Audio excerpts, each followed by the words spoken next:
Hey YouTube, Pink Ladies T-Birds just happen to be watchers of my shit. Thank you. Finally, Scream Queens Season 2, Episode 5. It's been 3 long weeks because we had the World Series, then we had the presidential election. So I've had 3 weeks without Scream Queens and 3 weeks of fucking disappointment on the days that I should have had Scream Queens. So I'm very excited. Welcome back to the review. I know it's not a whole bunch of y'all to watch this. This show needs to be doing better though. But let's get into it. So, we come in, and as a reminder, because I forgot, it had been so long, that Denise and number 5 had been attacked by the green meanie. So we come in, and they get down there, and they're checking Denise's pulse, and they're like, Denise is dead. And I was very upset because Denise Hemsfield is one of my favorite characters on the show. I'm like, y'all had already killed Chad. But they said she was dead, and then they're like ignoring the fact that number 5 like also got attacked and like could die. They're like not even thinking about that. But then we come to find out a little bit later that Dean Munch lied and that Denise Hemsfield is not quite dead. And she took some of Chad Radwell's money and bought this, I know what it's called. Cryo freeze. This cryogenic chamber. In case she don't make it through her disease, she can get frozen. She like, nah, I could just test it on Denise. So they cryo freeze Denise. So hopefully that means Denise is coming back later in the season. It better.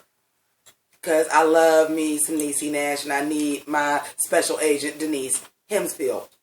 So, I have some of the notes out of order. I do apologize. So, one of the best lines was from number 3 this week. So, like, all them people were dressed up for Halloween for Hamilton.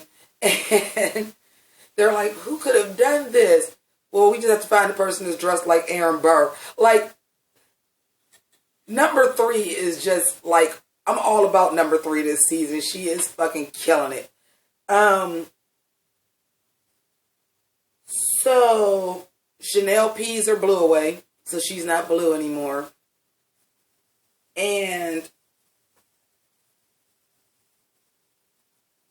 well, let's get into this. So, you know, the news coming in, they got like all these new patients coming in. And that means there's a lot more people there. It worked out for them. The Chanels to come up with a brilliant idea. When we were in the sorority, there was less unpopular people for them to kill before us. So let's get some new Chanels. So we get new Chanel. So we have this one girl that has a growth disorder. So she's like really super tall. And we have this girl that's really super small, but her face don't move. So they become Chanel number 7, number 8. And then we get Chanel Poiron, a male Chanel who was kind of stalkerish and was writing lesbian fan fiction about the Chanels. I don't know how Ryan Murphy comes up with this shit. But Chanel Poiron, and he is everything. Like, he is everything. And he is sassy, he is a bitch, he is a twink, and yes, is he a stereotypical gay character? Yes. But in all the best ways, because Scream Queens is full of stereotypical characters. You know, Scream Queens is basically a cartoon if you really think about it. So, we get Kirstie Alley's Nurse Hawful is back. My favorite thing is when Dean Munch was doing her monologue, and Kirstie Alley comes around the corner, and she's like, Nurse Hawful, this bitch. I'm like, wait. I was like, you know what? This bitch. I hired her to try to help me run a hospital. She gonna try to act like her ass is invaluable. Like, I love that. Plus, didn't we want some Kirstie back And are we ever going to get Kirsty and Denise Hemsfield in the same episode? Like, I have a feeling like, you know, when they have so many guest stars, you can only afford so many. So, like, you got to get rid of some for the other ones. It's just kind of how I feel about that.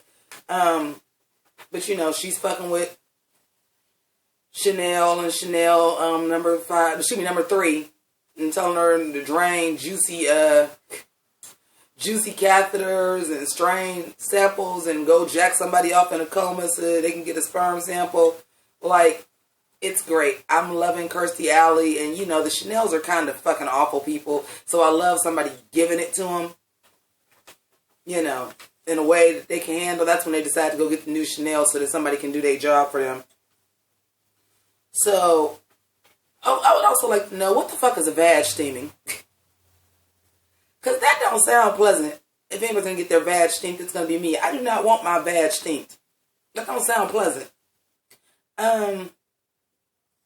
So we find out Chamberlain, and if you're not hip to the name, Chamberlain is the candy striper. Nobody ever hired him. He just kind of showed up. So Zayday calls him out on it, and he like does this big speech of like, I'm really just a nice person. And the devil is in the details this episode, and this is where I'm getting my predictions from. He's saying like he just wanted to help people, but he was looking for a professional environment to do it in, and that he was really a good person. And I have this theory in the back of my mind that Chamberlain like either worked for like the FBI, either that was Denise's partner, because they don't just send FBI agents out by themselves. I used to hate that about Twin Peaks and all that shit. They don't just send FBI agents out to investigate murders on their own. I don't care if they do have a special connection to the case. They don't fucking do that. So I think either he is some kind of way, either he's an undercover cop or something, or that he's actually Denise's partner. That's what I think. I don't think Chamberlain has anything to do with the murders. I really don't. Then, you know, Zayday says, we need to find the mother of the baby that was born here. And she takes a crippled ass number 5 that's stuck like this the whole episode. I'm like, they ain't just be dogging poor number 5. And I thought it was just the Chanels. But Chanel, poor Ohm was dogging her. Zayday was dogging her. I'm like, damn, poor Chanel number 5, man. They be just dogging the shit out of her. Then we have, once they recruit new Heathers, we have the return of Hester crazy ass, Chanel number 6. So they agree to let her be a Chanel again because she's a serial killer and she knows, so she would know how a serial killer thinks, and they allow her to come back into the fold and stay there. So when Zayday asks about it, number 5 basically blurts out that exact scenario. What? It's not like we're keeping her, made her a Chanel again. She's living in the dorm with us because, you know, she tried to kill us, but she's going to help us with the other killer. That would be crazy. Again, the devil is in the details. Like, I'm paying attention to some of these monologues, and there's clues in there. There's total clues in there. So when they get to the mother, and they're trying to ask about, you know, the son, the baby that was born that night. And they go in, and Chanel number 5, the coffee and tea thing. I'm pretty sure I ordered coffee. Well, you didn't order coffee because this is a house, not a restaurant. That was great. And she goes into this story. I feel like you killed your husband. You just took it in there and this and this and this, blah, blah, blah, etc. I lightweight feel like that's what happened. Because that is a character trait of number 5, even if you remember from last season, is that nobody pays her attention and her ass actually be right most of the time. Like, she's like an idiot savant. Like, she be right most of the time, just nobody pays her attention. And I lightweight think that's kind of along the lines of something that happened. Or I feel like there's some part of truth in that we're not, the story we get is not the story that we have. And then the lady with the foreign accent disease. First of all, that actress looks familiar to me, but I never looked her up. I don't remember where she's from. But if you don't understand how much of beast mode that lady is as an actress to flip back and forth between them actresses, them accents, and was nailing all of them. So then Dr. Holt, Dr. Cassidy, and number 3 randomly catch it too, and then they start doing accents, and they're not as good at it. But this is what I love about Scream Queens. They start making fun of the fact that they're really not good at doing the accents. And they start doing that by also making fun of other people that had shitty accents in movies. Like, you sound like Brad Pitt in 7 Years in Tibet. Well, I sound like Dick Van Dyke from Mary Poppins. Like, they're making fun of other people, other movies where the accents were shitty. Because they know that they're not really good at the accents either. So, I wasn't mad at it. At first, I was like, oh, y'all ain't gonna be talking in these accents the whole time. Because y'all alright. Y'all doing better than what I could do. But it ain't that hot. But then they started like making fun of the fact that it wasn't that hot by like writing that into the script, which I love. Also, let me see what else. Then it comes out and they're like, oh, y'all just got it because it's Madonna syndrome. Like they was just, I'm like, Ryan Murphy, you shady bitch. You just, you shady bitch. And then, with that, he brings out all these movies. We're going to watch Love American Style and American Gangster. Well, I didn't say American Gangster, obviously. But there's another movie in the Americans. And number 3 is like, the Americans are Russian. That's like kind of the whole point of the show. Like, I love number 3. They still were giving her like the deadpan delivery in the same type of lines, even though she was speaking in a foreign accent. Like, I live for number 3. Nurse Dead Inside and Dr. Tiny Bitch. Nurse Awful was just... Kirstie Alley was great this episode. Then we have Kirstie Alley. We have Nurse Awful against Dean Munch. And they're arguing. I'm like, okay, this right here is the best acting sequence I've ever seen on this show. Because these bitches is going in. They are chewing the scenery. They are living for this. They are living for this. And it's amazing. And she starts talking about, I'm not addicted to pills. Then the way she starts talking about the pills. Yes, I take enough of a dose that you would probably prescribe to a Clydesdale. And yes, it was phenomenal. Kirstie Alley. And then she blackmails Dean Munch like, oh, bitch, I know you sick from eating human brains. And I think you're going to keep giving me my job back.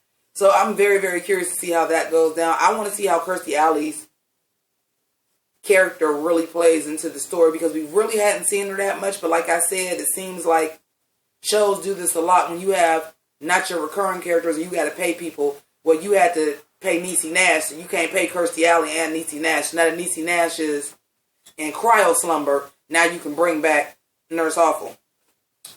The slumber party. First of all, for those of y'all that are Pink Ladies and T-Birds and y'all subscribe to my shit, y'all know that, like, I'm basically a fucking drag queen. Okay? And that there are these, like, movies and films out there. And I'm also, like, a huge, like, movie buff. But there are, like, these movies and films that, like, they're cult classics and a lot of gay people follow them. So immediately when this music comes on for the slumber party, I'm like, Ryan, bitch, I love your gay tits. Okay? Because the music is from this movie from the 80s called Girls Just Want to Have Fun, which starred a pre-Square Pegs, pre-Footloose, Sarah Jessica Parker, Helen Hunt, and the little girl was Shannon Doherty. This movie is fucking everything. I think it's on Netflix, so you might want to go check that out. It's 80s fucking cheesy, delicious goodness. But that's where the song came from, and I just was like, yes, Ryan Murphy. Yes, I love your gay tits. I love your gay tits. But we have that, and then, you know, he's so good with the music. Like, he's so good with, like, using popular music. It was so good. And then they're doing the sleepover, and they're like this air maze choker, and they were setting up the bait.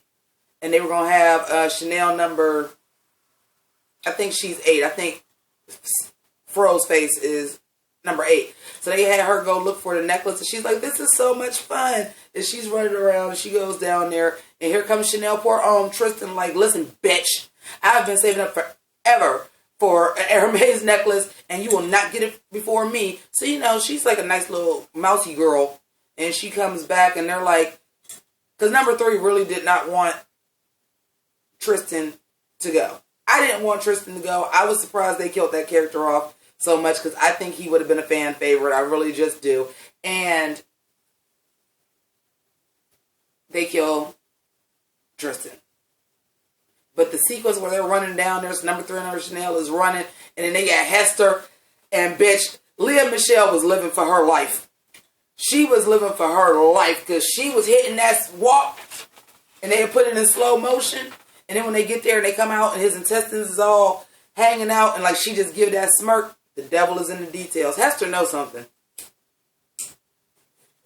Because Hester was the one that was setting up the plan to begin with and was like, we get rid of the annoying twink. So, you know, Hester that bitch. So she might have knew, oh, well, go ahead. Knew that Tristan wanted that necklace, set that up to be the bait. Because even though they were like, well, we're going to kill her, she like, no, I want the twink gone. And I feel like she might have had something to do with orchestrating that. Even though I don't think Hester has anything to do with the murders again. And if they do, that's going to be such a cop-out. If Hester has something to do with the murders again, I will be pissed. So then at the end, we see Chanel number 7 and Chanel number 8. I tweeted, okay, ladies, now let's get in formation because they had their little nurse's uniform, and one is in lavender and one is in a paler pink, and like they got the hats that say 7 and 8, so they got on like the Chanel, what the Chanel's uses their uniforms when they work in the hospital. Dean Munch is like, you know what? It ain't a bad idea. I hired you some more Chanels. Meet Chanel number 9, 10, and 11.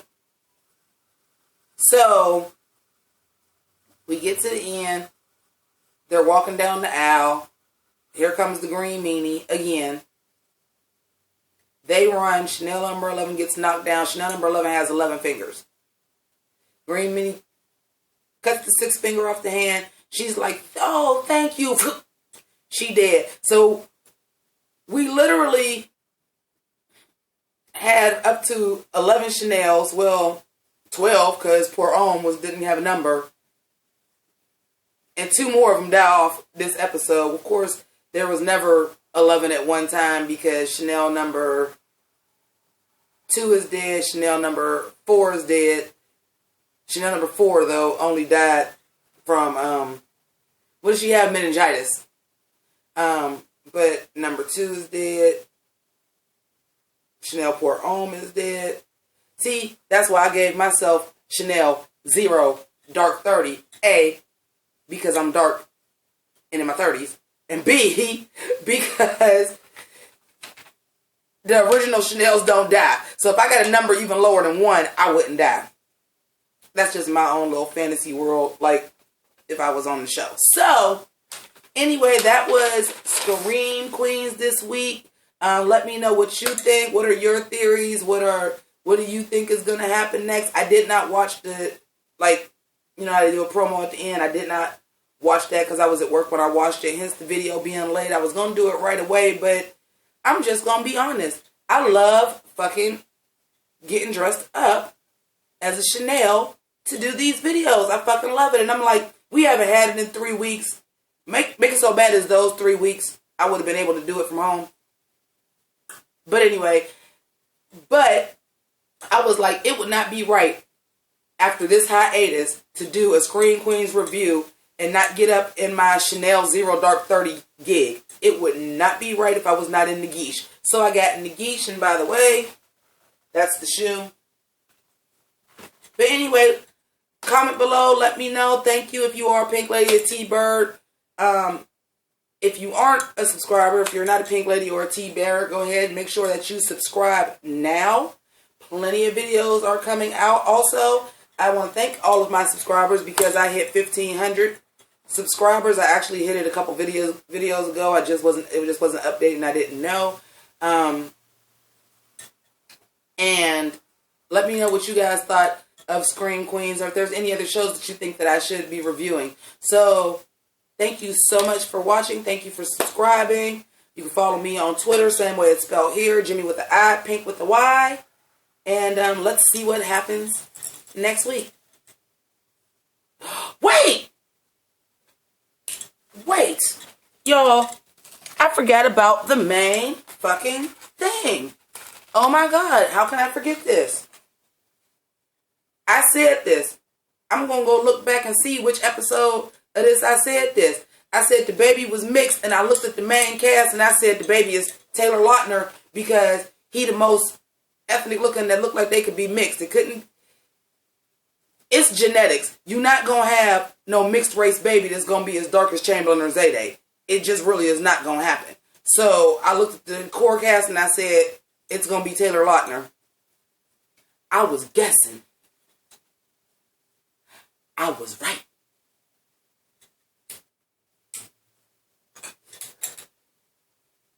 This is